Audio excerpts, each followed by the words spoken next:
আসসালামু আলাইকুম ভাই ও বোনেরা, কেমন আছেন? আশা করি ভালো আছেন। আলহামদুলিল্লাহ, আপনাদের দোয়ায় আমিও ভালো আছি।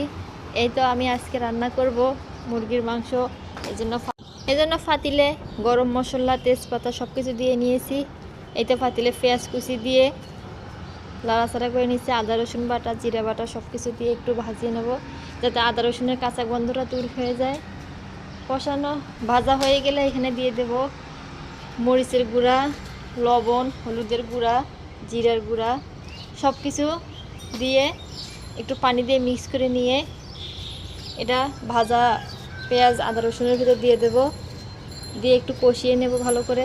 কষানো হয়ে গেলে কিছুটা মুরগির মাংস ভেজে তুলে রেখেছি এই মাংসটা দিয়ে দেব কষানো মশলার ভিতরে, দিয়ে ভালোভাবে কষিয়ে নেব।